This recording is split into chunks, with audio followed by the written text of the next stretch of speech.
नमस्कार दोस्तों, बात आज के फेसबुक पेज पर आप सभी का स्वागत है। आप जो तस्वीरों में देख रहे हैं ये विद्युत विभाग में कर्मचारी हैं और जो कि शिशु रोग विशेषज्ञ डॉक्टर अनिल जैन को गूगल पर उनकी जो जानकारी है वह गूगल पर सर्च कर रहे थे। इसी दौरान अनजान लिंक पर क्लिक करने से इन्होंने अपने मेहनत की कमाई करीब 2 लाख रुपए गंवा दी। इस मामले में इन्होंने साइबर थाने में शिकायत की है। बात कर लेते हैं आम का तालाब निवासी सुरेश चंद प्रेमी से, जो कि पिछले 2 हफ्ते से अपनी गंवाई गई रकम पाने के लिए कानूनी प्रक्रिया अपना रहे हैं। बात कर लेते हैं इनसे, क्या पूरी घटना घटी भाई साहब, पूरी बताइए। मेरा नाम सुरेश चंद प्रेमी है। मैं निवासी आम का तालाब का रहने वाला हूँ। 2 जुलाई 23 को रविवार को मैंने मेरे बच्चे को दिखाने के लिए डॉक्टर अनिल जैन के नंबर जो कि गूगल पर सर्च किए। गूगल पर सर्च करने के बाद मैंने लैंडलाइन नंबर मुझे प्राप्त हुए। लैंडलाइन नंबर पर मैंने कॉल किया। कॉल वहाँ पर किसी ने रिसीव नहीं किया। रिसीव नहीं होने के पश्चात मैंने फिर से एक नंबर गूगल पर सर्च किया जो कि उनका अपॉइंटमेंट नंबर दर्शाया। अपॉइंटमेंट दर्शाने के बाद उस नंबर पर मैंने कॉल किया। कॉल करने के बाद मुझे ट्रू कॉलर पर ये दर्शा रहा था कि ये मेडिकल फ्रॉड है। मेडिकल फ्रॉड जानकर मैंने उस नंबर को काट दिया। उस नंबर से फिर मुझे रिटर्न कॉल आया जो कि मैंने रिसीव नहीं किया।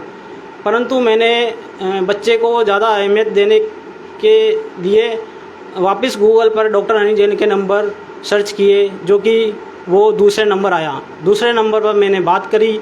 बात करने के बाद मैंने उनसे पूछा कि आप डॉक्टर अनिल जैन के यहाँ से बोल रहे हो। उन्होंने कहा हाँ जी।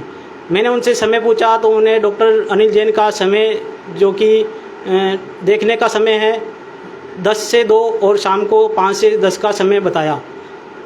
उन्होंने पूछा आप कितने बजे दिखाने आना चाहते हो, तो मैंने कहा मैं 2 बजे से पहले आ जाऊँगा।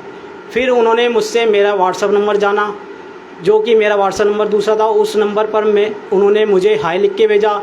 फिर एक लिंक उन्होंने मुझे व्हाट्सएप पर भेजा।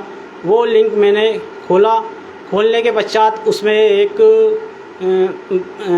पेशेंट का नाम, मेरे बच्चे का नाम डाला, एज और मेरा मोबाइल नंबर, और उन्होंने बातों में मुझसे बैंक किया जो कि किस बैंक में आपका अकाउंट है वो जान लिया।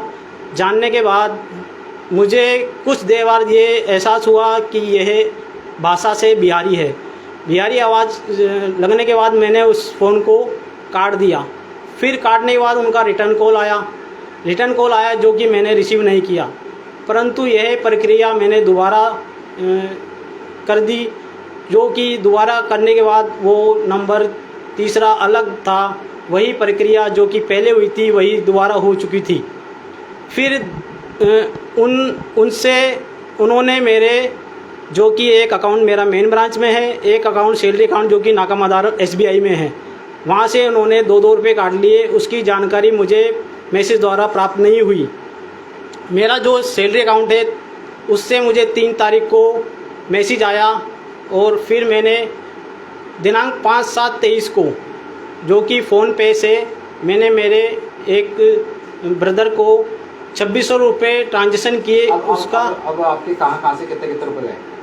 मेरे अमाउंट मेन ब्रांच से 99,999 जो कि 5/7/23 को कटे हैं। उसका मैसेज मुझे बैंक मेन ब्रांच से नहीं आया।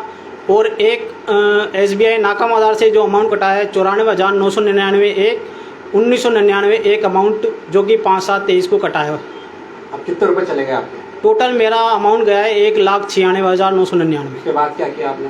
उसके बाद मैंने ये सूचना मुझे जब प्राप्त हुई जब मैंने योनो प्रारंभ किया जो कि मैंने 13 तारीख को प्रारंभ किया था। उससे मैंने स्टेटमेंट चेक किया। स्टेटमेंट चेक करने के बाद मुझे इसका पता चला कि मेरे अमाउंट से ये राशि कट चुकी है। साइबर थाने में शिकायत दी? फिर मैंने ये साइबर थाने में शिकायत दी।